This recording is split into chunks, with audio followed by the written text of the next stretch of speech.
सीटों पर कांग्रेस आगे बताई जा रही है। देहरा सीट से कांग्रेस की कमलेश ठाकुर आगे हैं, तो सीएम सुक्खू की पत्नी है कमलेश ठाकुर जो आगे बताई जा रही है, लीड लेती दिख रही है। हिमाचल के हमीरपुर नालागढ़ सीट पर कांग्रेस उम्मीदवार आगे, उत्तराखंड की 2 सीटों पर कांग्रेस आगे है। तो इधर खबर यह भी है कि मंगलौर सीट पर भी कांग्रेस आगे। तो हिमाचल की जानकारी आपको दे रहे, तीनों सीटों पर कांग्रेस आगे बताई जा रही है। देहरा सीट से कांग्रेस की कमलेश ठाकुर जो कि सीएम सुक्खू की पत्नी है, आगे फिलहाल बताई जा रही हैं।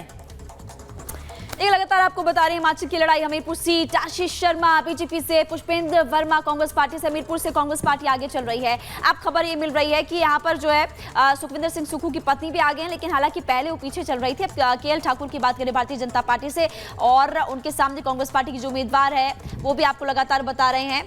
तो हिमाचल प्रदेश अन्य राज्यों में भी देखिए लगातार मतगणना इस वक्त हो रही है। अगर बात करें बंगाल की, तो बंगाल के मानती कतला से भी टीएमसी इस वक्त आगे चल रही है। यानी कि श्वेता साफ तौर पर अब देखिए जो परिणाम इस वक्त सामने आ रहे हैं, हिमाचल की बात क्योंकि हम लगातार कर रहे हैं, हिमाचल में भले कोई भी जीत जाए सरकार पर असर फिलहाल नहीं पड़ने वाला, लेकिन यह जरूर होगा कि विधानसभा में स्थिति मजबूत हो जाएगी उस पार्टी की। सत्य विजय और अनुपम पात्रा और साथ ही साथ सत्य प्रकाश हमारे साथ जुड़ के हैं।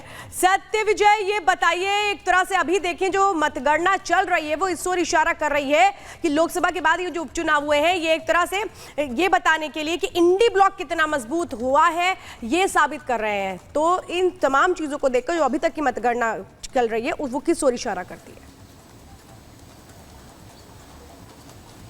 देखिए, मध्य प्रदेश के छिंदवाड़ा की जो अमरवाड़ा सीट है, अगर इसकी बात करें तो यहाँ पर 3 राउंड के बाद बीजेपी प्रत्याशी कमलेश शाह फिलहाल आगे हैं। लगातार पहले राउंड से ही बढ़त बनाए हुए हैं। चूंकि कमलेश शाह लोकसभा चुनाव के दौरान कांग्रेस का दामन छोड़ के, कमलनाथ का दामन छोड़ के भाजपा में शामिल हुए थे, जिसकी वजह से ये उपचुनाव हो रहे हैं। मध्य प्रदेश के ट्रेंड या मध्य प्रदेश के रिजल्ट की बात करें तो विधानसभा चुनाव में 163 सीटें भाजपा की थी, प्रचंड जीत थी। लोकसभा चुनाव में पिछले बार तक यानी कि 2018 तक 28 सीटें भाजपा पर थी, लेकिन इस बार जो चुनाव हुए थे लोकसभा चुनाव, इसमें भाजपा ने क्लीन स्वीप किया था, 29 में से 29 सीट जीती थी। कमलनाथ के गढ़ छिंदवाड़ा में भी भाजपा जीती थी, और उसी छिंदवाड़ा की एक सीट है अमरवाड़ा, जहां पर कि कमलनाथ के करीबी रहे कमलेश शाह को भाजपा ज्वाइन करने के बाद ये सीट रिक्त हुई थी, जहां पर कि चुनाव है। और चुनाव में चूंकि भाजपा यहां पर बहुत ही कंफर्ट जोन में है, बहुत ही मजबूत स्थिति में है। चुनाव प्रचार के दौरान की भी बात करें तो बीजेपी ने तो ताकत झोंकी, लेकिन कांग्रेस की तरफ से सिर्फ जीतू पटवारी जो कि प्रदेश अध्यक्ष है वही प्रचार करते नजर आए, जबकि कमलनाथ का गढ़ माना जाता था इस लोकसभा चुनाव के रिजल्ट से पहले तक, वो भी वहां पर ताकत दिखाने नहीं आए। उन्होंने भी प्रचार की सिर्फ खानापूर्ति की, और इसीलिए जो पिछले 3 राउंड की बात करें, आज जो काउंटिंग हो रही है इसमें कमलेश शाह लगातार बढ़त बनाए हुए हैं, और 20 राउंड चूंकि होने हैं, 3 राउंड में अब तक 5000 से ज्यादा वोटों से सत्य विजय, आप नजर बना के रखिए। और इस वक्त हमारे साथ रतन नेगी भी जुड़े हुए हैं। बिल्कुल, देखिए रतन भी इस वक्त हमारे साथ जुड़े हुए हैं। और रतन, सबसे बड़ी बात हम इससे पहले भी जिक्र फिलहाल कर रहे थे कि जो चुनाव के परिणाम आ रहे हैं, उपचुनाव के परिणाम, भले ही सरकार पर इसका इतना ज्यादा असर देखने को ना मिले, लेकिन विधानसभा में उस पार्टी की धमक देखने को मिलेगी और स्थिति और ज्यादा मजबूत हो जाएगी उस पार्टी की। उपचुनाव के जो अभी जो शुरुआती रुझान निकला है इन दोनों जोनों में, जो अभी जानकारी हमारे पास है, इसमें निश्चित तौर से कांग्रेस आगे चल रही है। मंगलौर में काजी निजामुद्दीन जो भाजपा के जो प्रत्याशी उनसे 8000 वोटों से आगे इस वक्त चल रहे हैं। और अगर हम बद्रीनाथ विधानसभा सीट की बात करें तो यहाँ पर भी 1000 वोटों से इस वक्त लखपत बुटोला आगे चल रहे हैं, लेकिन इसमें अभी कांटे की टक्कर और आगे देखने को मिलेगी। जैसे कि और आगे यहाँ पर मतदान में गणना होगी तो यहाँ पर निश्चित तौर से कुछ बढ़त यहाँ पर भाजपा को मिलती हुई नजर आएगी। लोकसभा चुनाव के दौरान राजेंद्र भंडारी ने विधानसभा अपनी विधायिका से इस्तीफा दिया था। अगर पहाड़ की बात की जाए तो 14 लोकसभा की बात की जाए तो वहां पर जो सारी की सारी जो कांग्रेस मुक्त हुआ है, लिहाजा राजेंद्र भंडारी ने प्रधानमंत्री नरेंद्र मोदी की नीतियों से प्रसन्न होकर, या कह सकते हैं कि भाजपा के विकास के कार्य को देखते हुए उन्होंने कांग्रेस को छोड़ करके भाजपा का दामन थामा था, और भाजपा के टिकट पर वो उपचुनाव यहाँ पर लड़ रहे हैं। तो मुकाबला चल रहा है लगातार, अब आगे देखना होगा रिजल्ट क्या निकल कर आते हैं। वहीं अगर मंगलौर की बात की जाए तो मंगलौर में हमेशा से ही जो सरबत करीम अंसारी है, जो भाजपा के प्रत्याशी है, हर बात वो सीट सामने आ रहे हैं, उनकी जानकारी आप दे रहे थे। इस बीच एक और खबर का रुख कर लेते हैं। बंगाल की सभी 4 सीटों पर टीएमसी उम्मीदवार आगे बताए जा रहे हैं। रायगंज, राणाघाट दक्षिण और इसके अलावा मानिकतला की बात करें तो यहां से टीएमसी आगे बताई जा रही है। तो फिलहाल जो शुरुआती रुझान सामने आ रहे हैं, टीएमसी आगे। बंगाल की सभी 4 सीटों जिन पर उपचुनाव और मतगणना हो रही है, इसके रुझान जो शुरुआती सामने आए हैं, इसमें टीएमसी आगे बताई जा रही है। और अनुपम इस वक्त हमारे साथ है। अनुपम, ये जो शुरुआती रुझान है ये तो फिलहाल टीएमसी के लिए एक अच्छी खबर देते नजर आ रहे हैं।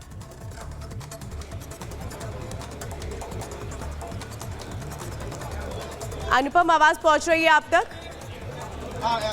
अभी तक जो चुनाव का रिजल्ट हम लोगों के पास है वो उसमें पोस्टल बैलेट का जो रिजल्ट आया है, पोस्टल बैलेट का जो रिजल्ट है उसमें आपको थोड़ा जानकारी दे दे। तृणमूल कांग्रेस का जो प्रत्याशी है वो अभी तक पोस्टल बैलेट में उसको 249 वोट्स मिले हैं। कल्याण चौबे जो बीजेपी के प्रत्याशी है उसको 53 वोट मिले और सीपीआईएम का जो प्रत्याशी है उसको 24 वोट मिले। अभी तक यहाँ का जो स्थिति है, थर्ड राउंड ऑफिशियली हम लोग को दिया जा रहा है। थर्ड राउंड के बाद तृणमूल कांग्रेस का प्रार्थी जो 11,668 वोट से आगे चल रही है, उसी कल्याण चौबे 3041 वोट पर अभी तक है। यहाँ पे जो अभी तक चारों सीटों का जो रिजल्ट आ रहा है पश्चिम बंगाल से, सभी सीटों में तृणमूल कांग्रेस के जो प्रत्याशी है वो आगे चल रहा है। समय जितना जाएगा, काउंटिंग जितना बढ़ेगा, उसके बाद जो पिक्चर है वो थोड़ा क्लियर हो जाएगा कि चारों सीटों में तृणमूल कांग्रेस अपना घर पकड़ के रख सकते हैं कि नहीं। मानिकतला का बात आए तो मानिकतला करीबन 9 चुनाव में तृणमूल कांग्रेस का जो कैंडिडेट था यहाँ पे वो 9 चुनाव में जीते हैं। ये 10वां चुनाव है और जो बाई इलेक्शन हो रहा है उसमें भी अभी तक जो रिजल्ट आया है उसमें भी तृणमूल कांग्रेस के जो प्रत्याशी है वो आगे जा रहा है।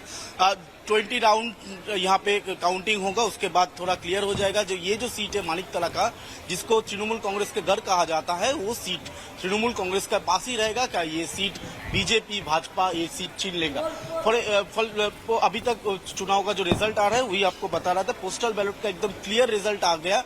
पोस्टल बैलेट में भी तृणमूल कांग्रेस के जो प्रत्याशी है वो काफी आगे चल रहा है।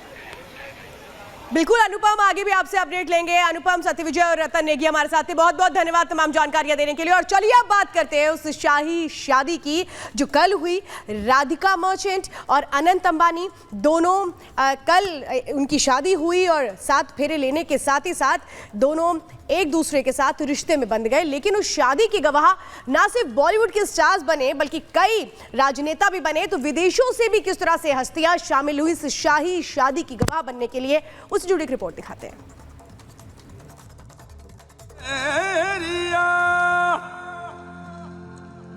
तो एक तस्वीरें जो रस्मो रिवाज थी वो सामने आ रही थी। फिर चाहे दूल्हे का वो साफा बांधना हो जिसको पारंपरिक तरीके से बांधते हुए उनकी मां भी नजर आ रही थी, साथ में हर एक तरह से कहें कि वो रस्म जिसको निभाया गया उसकी एक तस्वीरें भी सामने आई। हर वो रिश्ता जो शादी में अपनी एक अलग भूमिका रखता है वो तस्वीरें भी सबने देखी। और एक तरह से कहें कि उस पल का इंतजार, कल जो एक शादी संपन्न हुई इसका इंतजार लंबे समय से पूरे परिवार को भी था। तो वो शाही परंपरा इन तस्वीरों में सामने आई।